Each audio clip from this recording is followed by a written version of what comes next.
Welcome to the REI Hacker Podcast, where we unlock the secrets of real estate success. Join us as we dive into the journeys of top investors, mentors, and industry experts. And now, let's hand it off to our host, Benson Juarez. Welcome, everybody. Thank you so much for being here on this edition of the REI Hacker Podcast. My guest today is Bobby Sharma. Bobby is an old friend of mine. We've known each other for years. He started his career in Silicon Valley working for several technology startups. Since then, Bobby's become a real estate investor, and he's been a partner in several real estate investing companies. He's been a limited partner and a general partner in several syndications, and currently manages 5 real estate funds with his partner with over $80 million under management. More recently, he's the co-founder and managing partner of Better Capital Fund, a technology platform that's designed to help accredited investors build customizable real estate portfolios.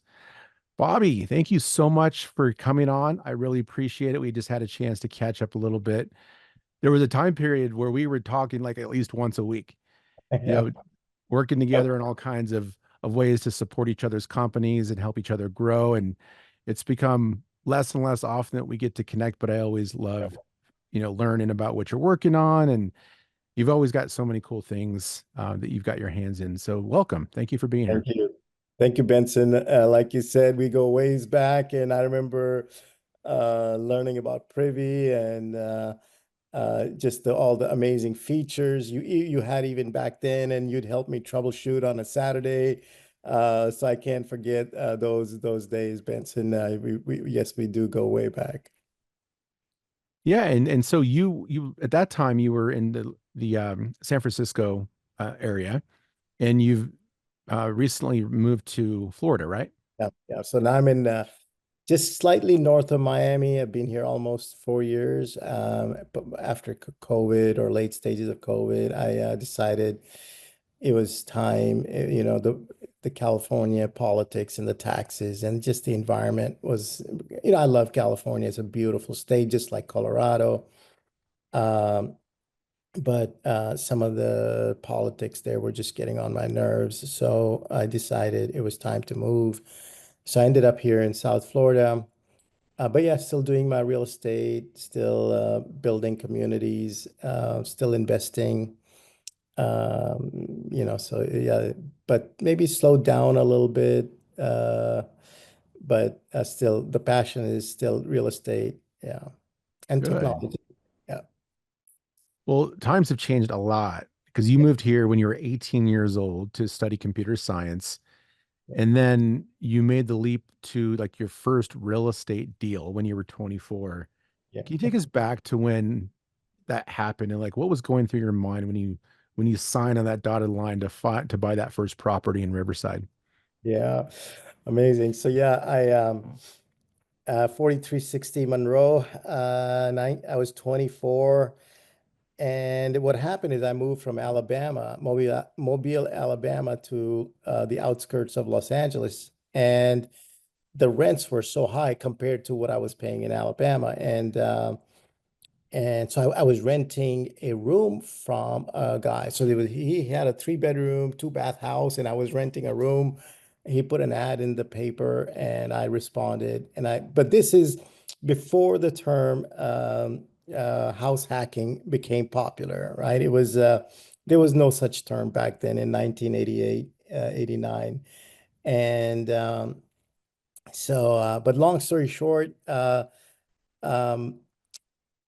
day it was a Sunday. I saw an open house sign, and I walked in. I had nothing to do, so I walked in just curious to see what happens in an open house. And I ended up talking to the realtor, and I said, "Listen, I don't have a green card. I am here legally. I have a W-2, but can I buy a house?" And she's like, "You know what? I don't know, but I'm going to check with my broker and get back to you tomorrow." And she called me the next day, and she said, "You know what? As long as you have a W-2 and you have some credit, you can buy a house. You don't have to be a resident. You don't have to be a citizen."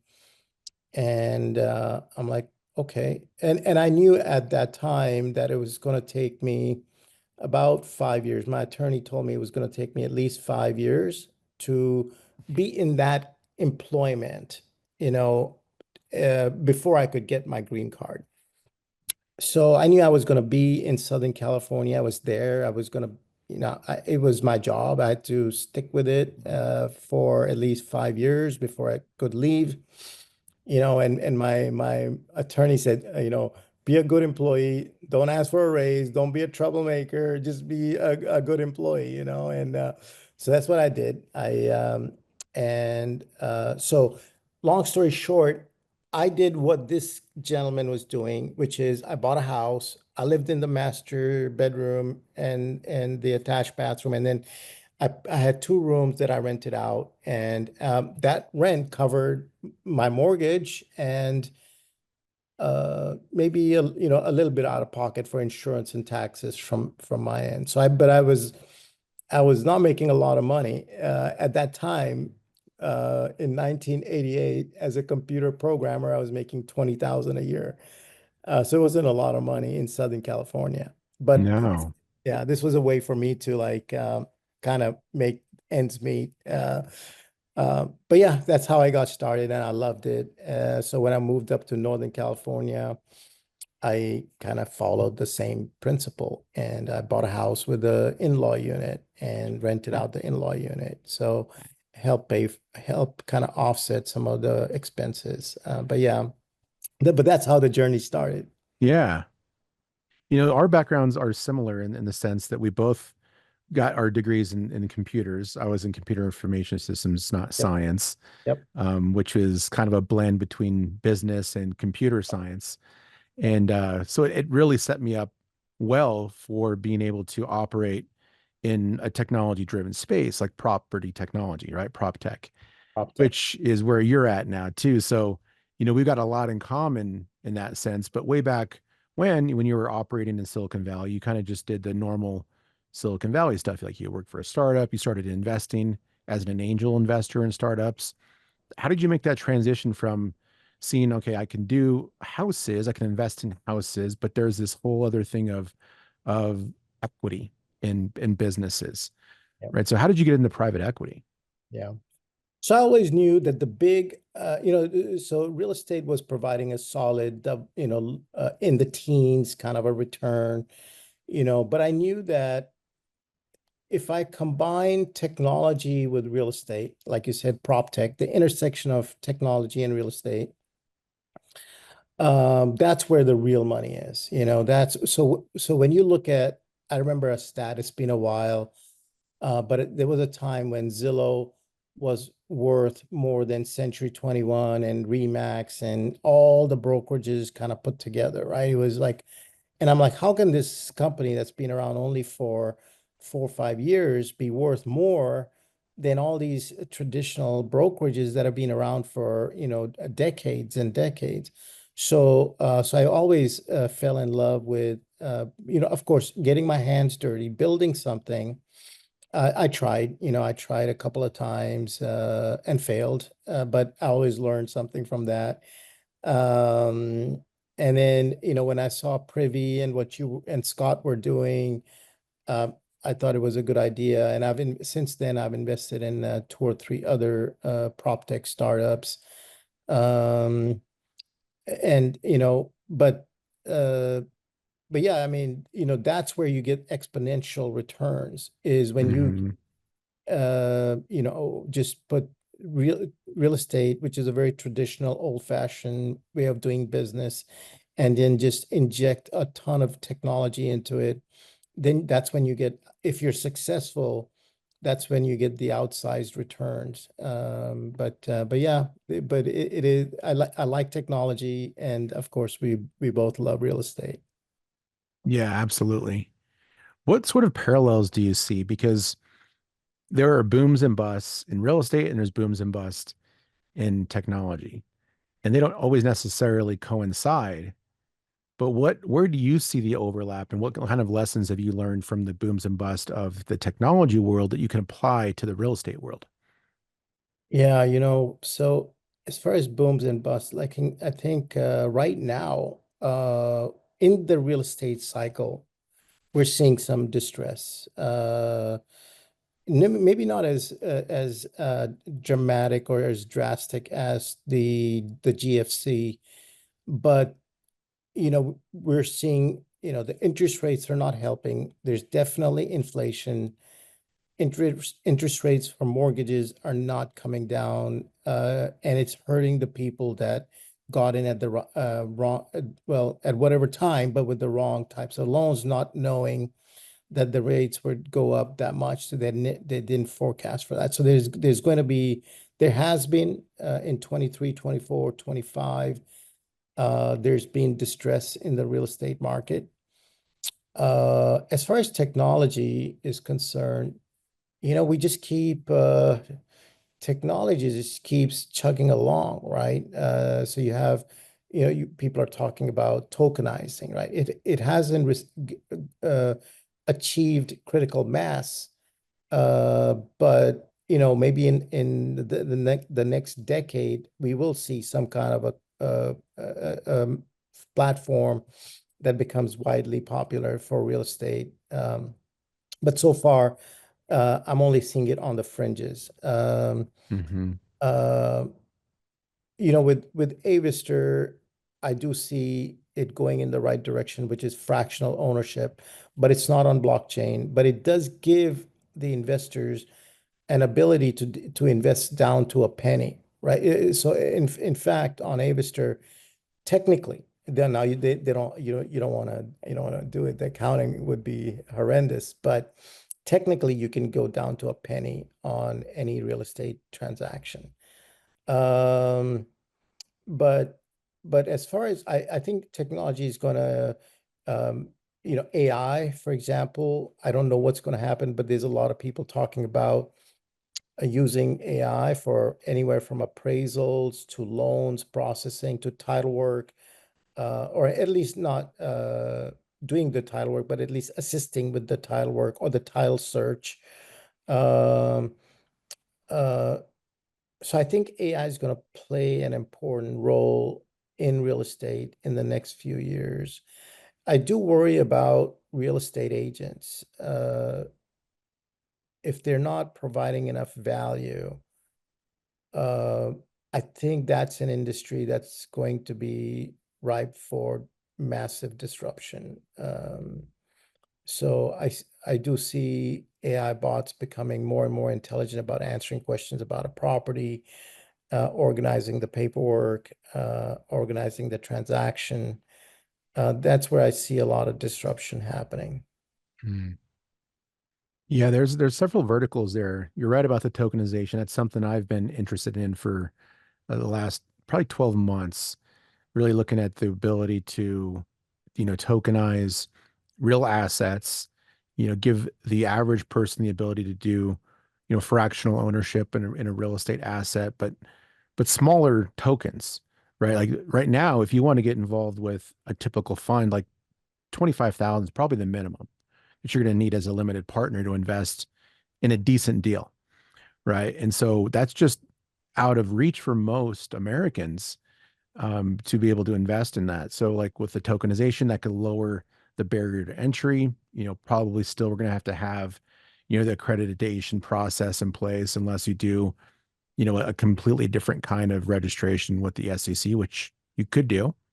Um, but if you got the technology platform to facilitate that and track everything on the blockchain, I do see that as a big opportunity for the right company or the right people who are using those methods to especially just raise money for syndication deals. Yep. Right. That's how you and I got back in Yep. connection, is because we both showed up at one of the Avestor masterminds. Yep. Because I launched a real estate fund. You run 5 funds, and then here we are. And I see you in the chat. And like, Bobby, what's going on? And A small world. yeah. Well, Yeah. let's talk about Avestor for a moment too, because you've done just the traditional kind of syndication where you've done the PPM and you've done all of the filings and you went, completely compliant through Yep. the old way, right? The traditional way of doing it. Yeah. Traditional way, very expensive, Very expensive. right? You got the, a new set of filings and documents for every single deal you do. Yep. And that was one of the things that I really started to like about Avestor when I was doing my research was, you can build a customizable fund with their structure, which allows you to just have, like you said, one PPM, one company, and then you just launch offerings Yep. beneath it. Yep. Tell me about how you see this being kind of game changing and why you decided to get on board with it. Yeah. The reason I got on board with it was the key term, well, two key terms, fractional and customizable. So I was also enamored with tokenization, maybe 3 or 4 years ago.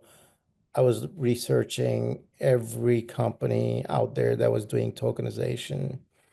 Uh, and um, what I realized was my investors didn't want to touch blockchain or tokenization with a 10-foot pole. Most of my investors are 40-ish plus. They're wealthy from tech or medicine or whatever, but they're not, the Gen Z that wants to just go on an app and, buy stuff on Robinhood or stuff like that, right?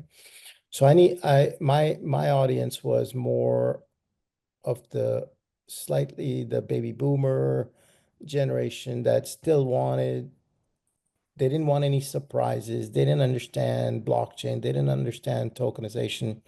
And I didn't want to spend the countless hours and time to educate them on the benefits of tokenization, even though I did not have any assurances that tokenization and blockchain were bulletproof and watertight and all that.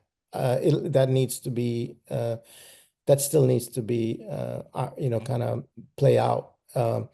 But for me, I could explain a PPM and fractional ownership and a fund, and they would be able to understand it and move forward with it. There was no surprises. There was no new things that they would have to be worried about. So that's why I chose the Avistor route, because at that time I could get the investment down to $10 on their platform. Now it's down to a penny, but I could technically take in anything, at they could invest $10 if they wanted to in a deal.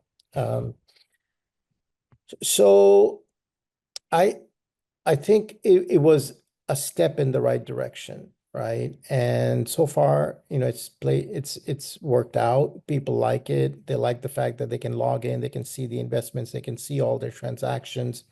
The level of transparency is immense compared to like investing directly in a syndication and not knowing what's going on behind the scenes. We actually provide all of the transparency. Every transaction is recorded and visible to the investors for the investments that they're in. So yeah, that was approximately 4 years ago. Uh, it's it's been a good ride. I don't know if there's going to be some new technology that's going to disrupt what they're doing. But what the other thing I like about them is the PPM was quite affordable.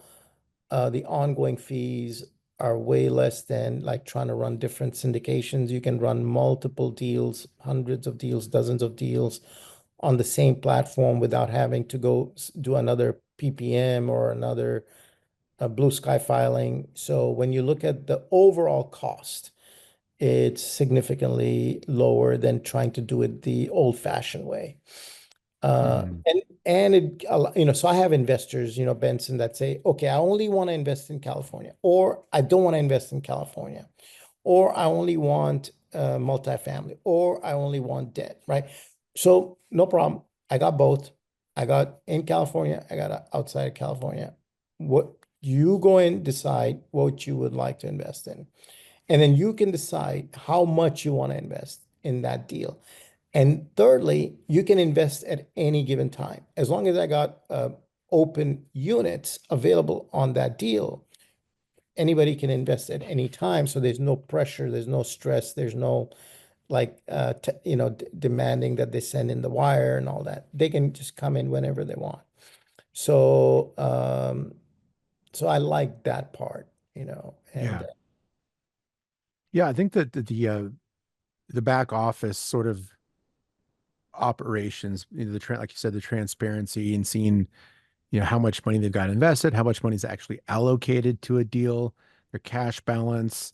I think that's all really cool. I was just at the 2-day intensive out in Portland with the Avestor team, and what I also like about Avestor is it's not just the technology, it's all the education, right? So there's a lot of newer fund managers in the yeah, groups, and there's a lot of moving parts yep, in, starting your fund, just the beginnings of it, talking yep, to your attorneys, all the different choices. If you go 501c or 506b, 506c, and then you got all these other exemptions you have to think about. yeah, C1, C5, yeah, yeah, Yeah, and it can be very confusing, and not that I don't know.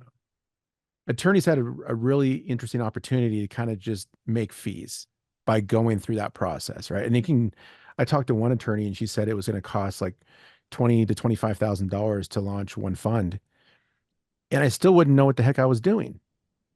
So with Avestor, much less investment.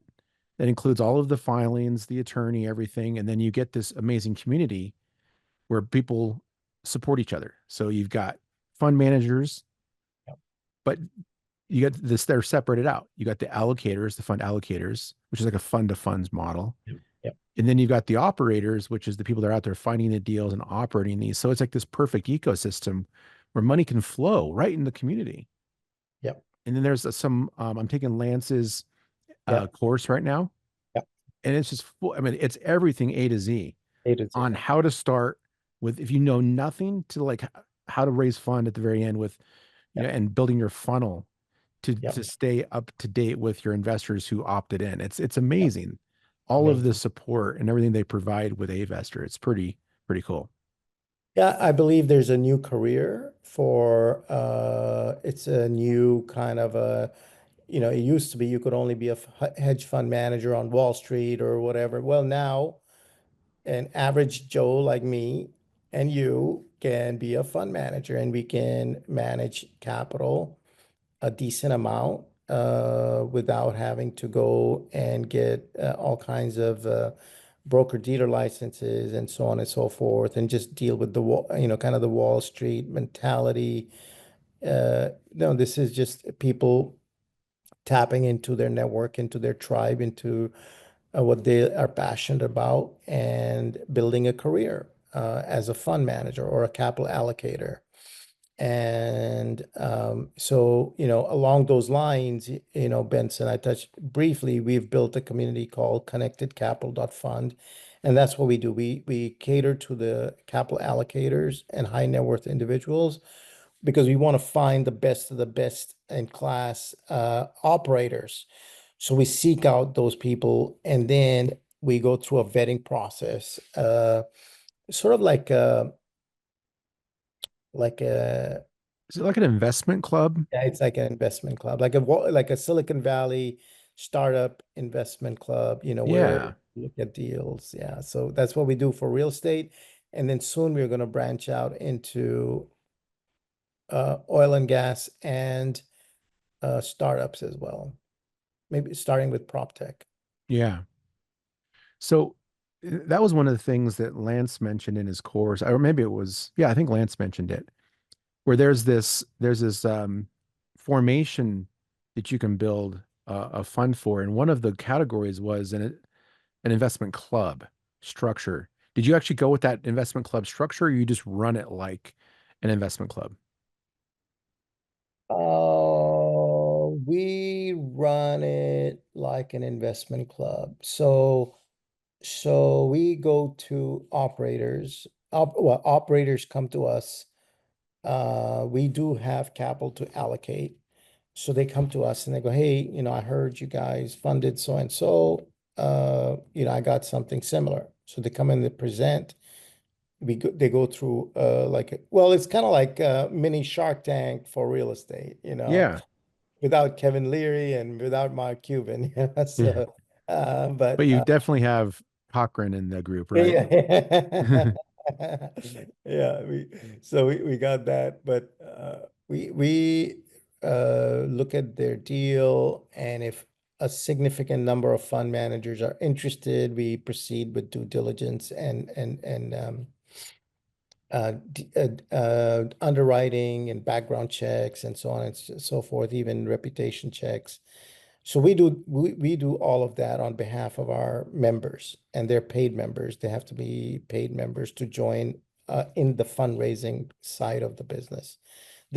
People can come in and listen, and there's no cost for that.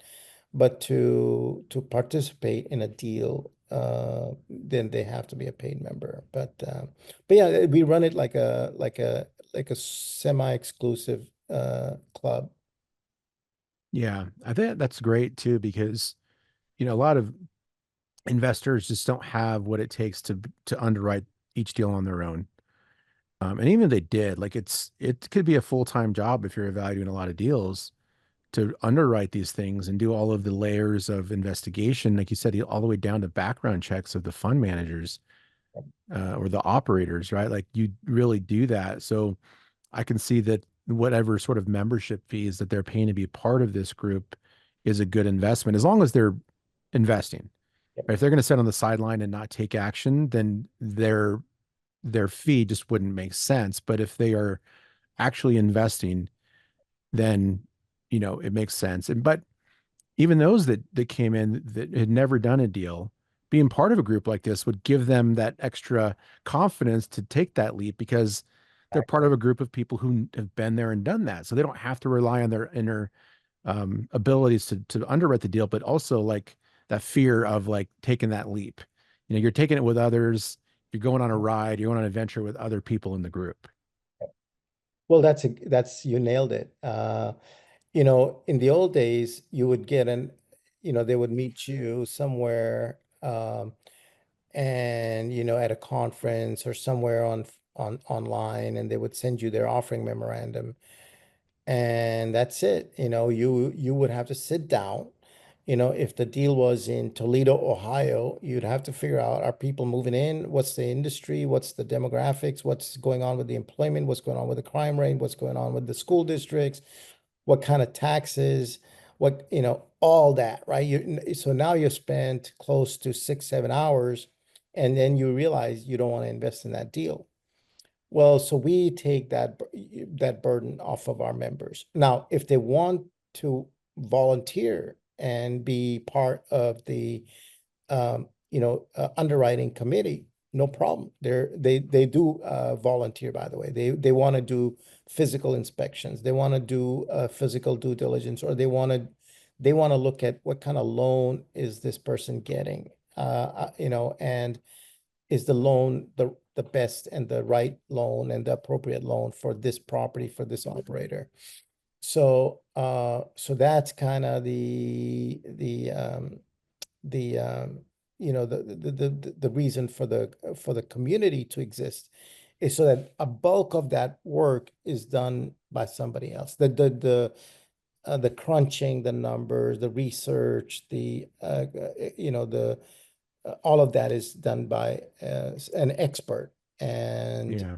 and then overseen by many experienced investors. So we were trying to build some safety into the process. Yeah. For somebody who wants to be on that underwriting committee, who maybe hasn't done it before, is that an opportunity for them to kind of look over someone's shoulder and learn? Yeah, Or do they have absolutely. to come in like knowing what they need to do? No, they can take bits and pieces and just volunteer. And we have a checklist that we work with. And for the beginners, they just come in and they can look over somebody's shoulders, and then they can say, you know what, I'll take this little chunk and let me see how I do. No problem. Take it, come back to the group in our next meeting, present what you found out, and share. and then maybe the next time take on a little bit more.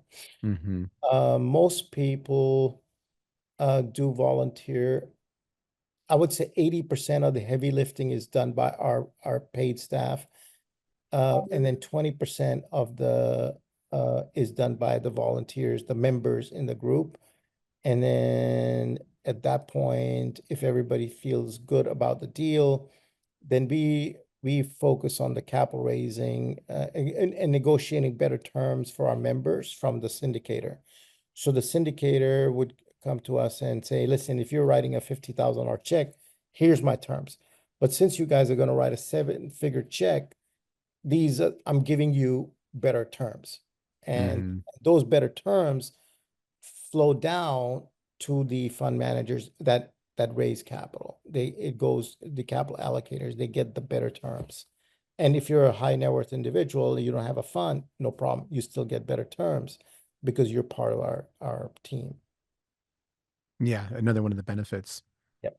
So we talked about, there's experienced people who've been fundraising for a long time, but anybody who gets in this world has to start somewhere, right? And you said that there's even potentially like a new career for people to be fund managers and fundraisers, right? In this space that was basically untouchable before, unless you were part of like this close knit community, like the good old boy network, right? You had to know Golf course. somebody, Yeah. right? Family offices and Wall Street people, and you meet them out at the golf course at the what do they call that? The club, the The club, clubhouse. the clubhouse, right? But now it's starting to become more democratized and available to those. Like, who should consider getting into this space and doing fundraising? Because I'm part of Sub Two, and we've got another thing called Owners Club, and that's one of the things that Pace talks about is like you should all be thinking that at some point you should be starting a fund, right? Leveraging your community, leveraging your experience, all of this kind of deals you're coming across, like that should be on your radar. What's your opinion about that? Yeah. No, I totally agree. So just look at, for example, you and I, right? Career degree in computer science, computer and information systems. And now, because of your personality, you've built a tribe, you've built a reputation, you've got people that know and like and trust Benson, right? So now you can be a fund manager. You can go to your tribe and raise capital from them. Um, of course, you want to do it that in a very prudent and very organized and professional way, which is why you went to Avister and you created a very professional, you're leveraging a very professional system to present to your investors. So same journey, with me. So now if you're a dentist, you're a doctor, you're a software engineer at a large company, and they have recognized you that you are a good investor, you're trustworthy, you're likable. Uh, okay, then people can invest with you.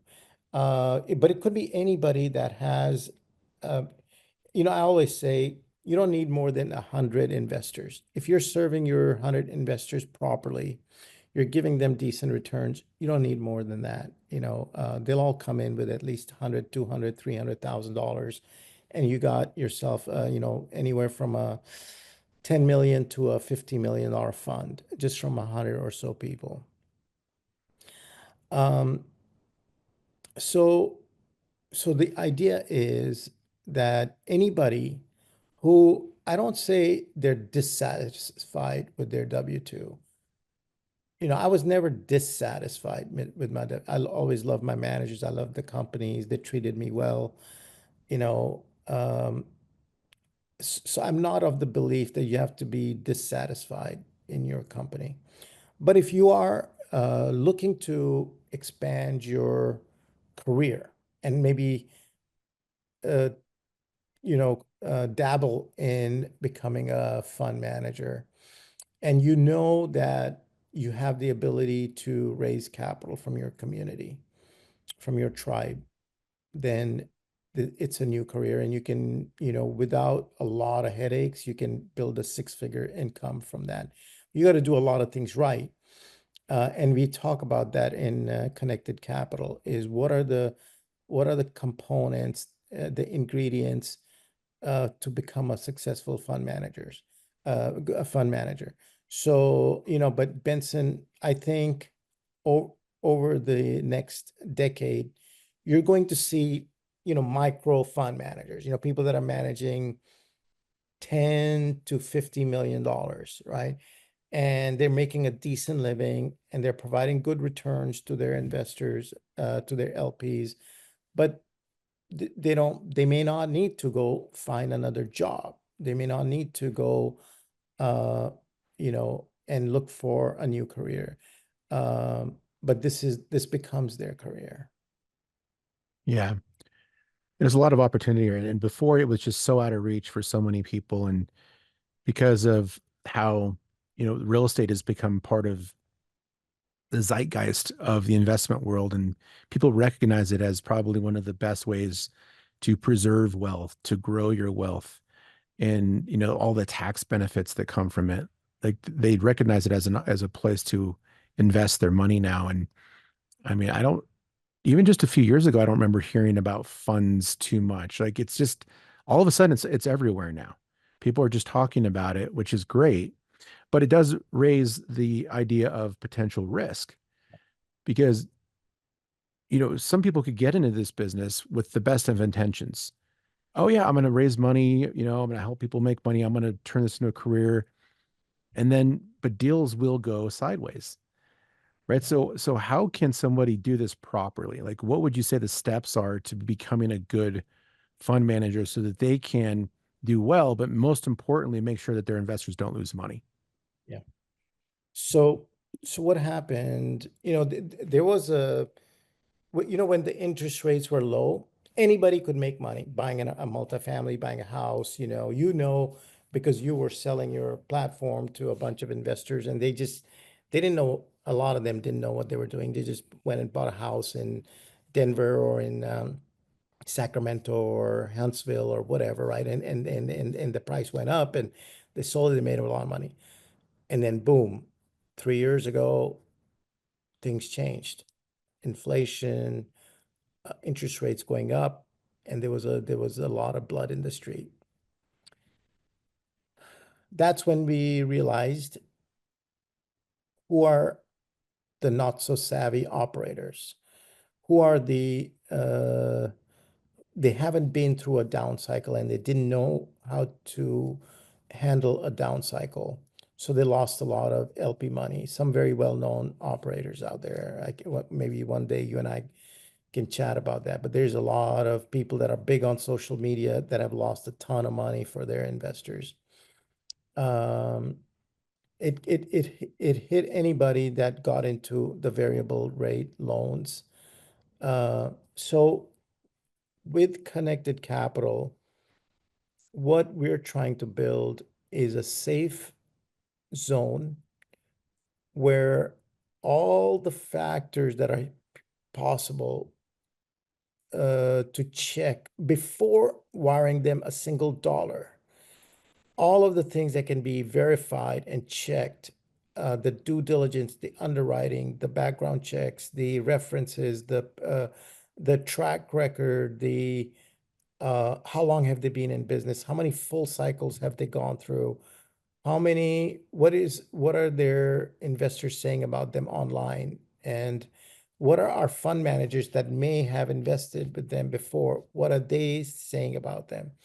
So we'll never have 100% bulletproof system. Something bad could happen, and people could lose their money. There could be a war, there could be whatever.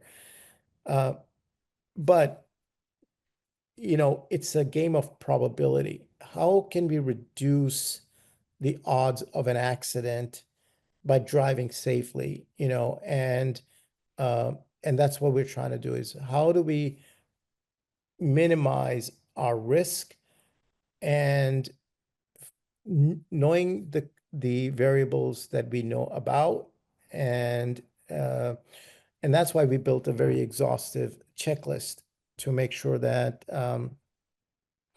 we're not missing out on anything. So for example, we look at um, you know, their loan. Who is their lender? Does that lender have a tendency to be uh, too aggressive? Or is that a lender that a lot of other people are vouching for?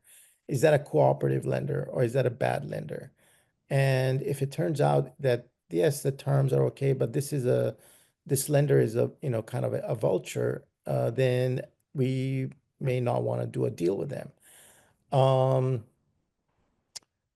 we look at what happens if one of the key partners has an emergency and has to bail out of the operations. Is there somebody else who can back them up? And then things like our taxes and insurance going to impact these people. So those, we go through this huge exhaustive list of like checking out the transactions with the insurance. Is have they gotten enough quotes for their insurance? Is the insurance right? Are the taxes right? What are the odds of appealing the taxes? They always say, oh yeah, we're going to appeal the taxes. Well, what are the probabilities of really succeeding? Is it 5%? Is it 50%? Is it 70%? What is it? If so, we look at that data to say, okay, you know what? Yes, the taxes are high, and the odds that they'll get it repealed to a lower amount is about 5%. Well, that's not good enough Right. for But then you would just underwrite it on a worst case scenario, yeah. right? So you'd underwrite it saying that the taxes aren't going to get decreased. And if it still meets your marker for what a good deal is and everything else checks out, then if they are able to successfully get the taxes reduced through appeal, then that's just gravy, Yeah, yeah, right? that's exactly right. Um, so yeah, but that's the bottom line is we want to do our homework before we wire the money versus after we've already wired the money, because then the leverage just changes completely. Yeah. Yeah. I mean, that makes perfect sense. So so that's the due diligence you guys are doing on the fundraising side of it, but from the operator side or from the fundraiser or the fund manager side of things, any sort of recommendations or advice for them when they're maybe starting their first fund or they're starting their first deal so that they can provide better value and services to their investors? You mean the capital allocators, the people that are raising capital to allocate?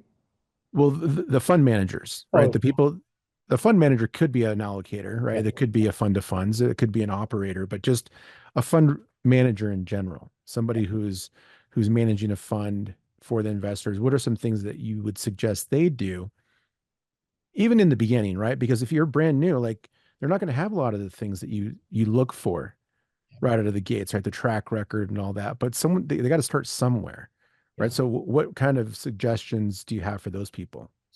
Look, if you're starting out and you don't have enough track record, uh, then you need to be partnering with somebody that does. Okay. So like kind of like what you're doing with as being a co-GP in North Dakota. Hmm. So now you're helping them and you're getting, your proper equity allocation for that.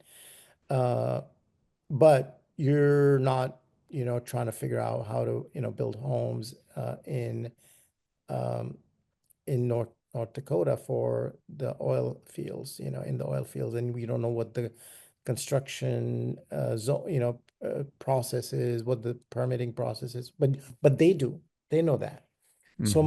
my advice is if you're brand new, initially partner with somebody who and but selecting the right partner is another science. It's not easy, right? It's a marriage, but you got to know that okay, there may be a possibility that things don't quite work out. How do you exit out of that properly? But the bottom line is uh in Connected Capital, we made a collective decision to not invest with uh, the people that are doing this for the first time. It's just too risky. It's just too we got LPs that we got to worry about. So it's just too risky for us. And there's plenty of good operators out there that have a track record, they have a great reputation, they have the ability to raise capital, and we can just assist them. Now, if you're brand new, my advice is either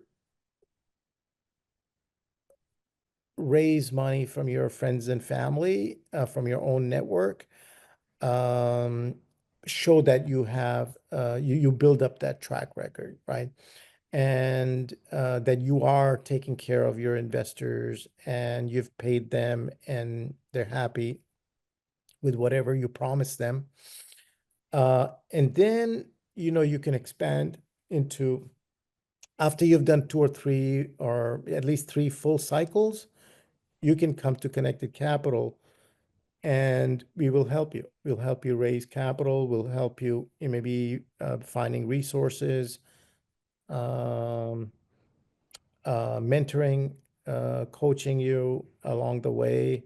But if you're brand new, we are launching a mentoring and coaching program where we will help you with, like all the things that you mentioned, right? All the things from selecting your technology platform, your tech stack, all the way to your marketing and understanding how to raise capital, et cetera, et cetera. We're going to help you with that. And then you become part of the community.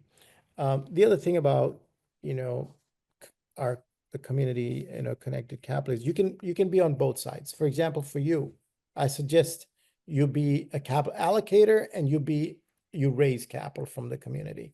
You can do both. If you're only a syndicator, so we have 2 levels of membership. If you're only capital allocators or people with money are allowed to become members, paid members. Okay, only those people. Now, if you're on either side, sometimes you need to raise money, but sometimes you're also allocating with other people. No problem, you can be that. But if you're purely an operator, then yes, we want you to come and present and we'll help you, but you can't be part of the paid community. Got it. Well, that makes perfect sense, right? And it's cool that you're launching these other offerings because I'm sure that people have asked about it. And you're like, no, we don't have that yet. And they're like, well, when? And you're like, okay, we better get this done. Right. So it sounds like that's in motion there. So for who should look into working with you guys there at your company? Like you said, it's both, right? So it's people who have money who just want to invest, and then there's people who are raising money for syndication deals. I mean, is that just basically it, or is there anything more specific there? There is like a certain sort of like, I don't know what you would call it, like a persona of a kind of person that does well in your community. Yeah. Well, the people that do well are the folks that are able to raise capital, and those and they have the ability to raise capital. They don't have the ability to source good deals. They don't have the ability to underwrite and perform the due diligence on those deals. So that's where we come in. We can give you deal flow, we can give you underwriting, due diligence, checks, everything, all the information you'd ever need to say, yes, this is an amazing deal, or let's pass on it. So the people that are really good at capital raising, for example, we have some doctors and dentists, a couple of software engineers. There's a few brokers that already have a vast network, like they're real estate brokers, and they have a vast network, and they have no problems raising capital. They need deal flow. They need research, so that if their investors ever ask, hey, Joe, did you properly research this investment? He or she can say, look, here's everything we did. We looked at their PPM. We looked at their offering memorandum. All the meetings are recorded. We look at their uh, their rent roll.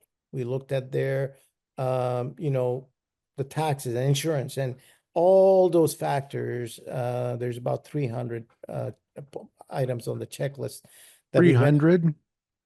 Yeah. Jeez. Including we do what's called a physical due diligence. So we send somebody, if the operator's saying this is a B property in a B neighborhood, and we send somebody out there and they take pictures and they come back and they say, nope, this is a C property in a C neighborhood, it's not going to fly. And we've Yeah. had that happen in Jacksonville.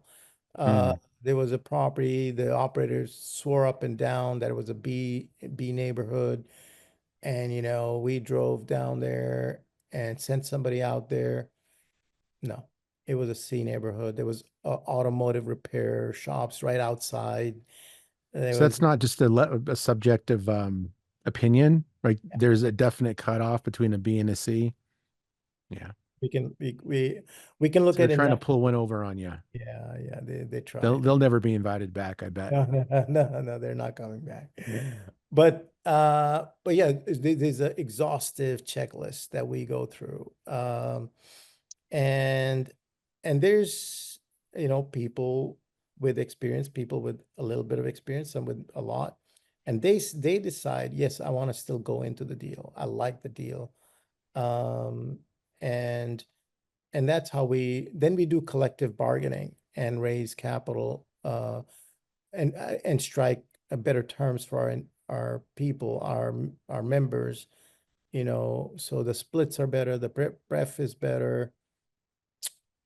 Yeah, so yeah, basically that's the benefit of that community. Yeah. You don't have to get into the details too much, but what's like a good waterfall structure that you guys look for when you're negotiating for your group? What kind of pref are you looking for? What kind of investment? How do you like to structure it? Yeah, usually if it's if they have a 6% pref, we typically ask for 8. If the split is 70-30, we'll ask for 80-20 at a minimum. Sometimes we get 90-10. We did a deal Mm, recently, and they're like, you know what, we want to keep coming back to you guys for our capital raise. We're going to do this one deal, and if it goes well, in about 6 months, we're going to go after another deal, and we want to just come back to you, and you become our preferred capital partner. And for that, we're going to give you 90-10. And you can mm, pay your investors 70-30. So you have as a fund manager, or as a capital allocator, you have a 20% split. But hmm. you as a fund manager can decide you want to give them maybe 75. Yeah, yeah. You throw a little bit back to them so that they're getting something better than if they went direct. Right. That's always the goal. Well, that's pretty cool. I love the whole concept. It makes perfect sense. It fits very well into this whole idea of, customizable fund with, fractional ownership. I think that's going to be a topic that we're going to start hearing a lot more about. So I think that, you're on kind of the cutting edge of what's happening in the syndication world, which is really cool. So, where can people find you, Bobby? Where can they come and learn more about your organization, about what you're working on? How can they work with you? Yeah. So really easy. I'm on Facebook and LinkedIn, Bobby Sharma, but my main fund is called Better Capital Fund. That's my fund. Most that's where I spend a lot of my time. And then the community is called Connected Capital.fund. And my email is bobby@connectedcapital.fund, or bobby bettercapitalfund.com. So, but yeah, that's where I usually hang out. I'm on LinkedIn, and on Facebook, but yeah, and so we're always looking for great operators. If you're a syndicator, an operator, and you have an amazing deal, feel free to reach out to me. I do the vetting. and my partner manages the underwriting and the due diligence. So, but I interview the people that want to present to make sure it's a good fit. We're going to branch out, like I said, into oil and gas, business roll-ups, maybe even a little bit of crypto, maybe a little bit of angel PropTech and angel investing as well. Some of our fund managers have said, "Hey, see if you can go find something that has a little bit more alpha in it than real estate." Real estate, high teens, low 20s is a good return. But if you can do a little bit better with, proper vetting, then we're looking at expanding our horizons a little bit. Exciting. That's awesome. Well, Bobby, thank you again. Thanks for taking the time and sharing, your background with us and giving us some insight into the fundraising and syndication world. For most people out there, it just feels like this closed knit, good old boy network that you can't get into, but it couldn't be further from the truth. Like, this is the time right now for someone who's interested in either investing in a deal as a limited partner or starting their own fund as a general partner or a co-GP. This is the time. And so please reach out to Bobby. I've known him for years. He's a straight shooter. He will treat you right. Even if you decide not to work with him, it sounds like you could even sit in on some presentations.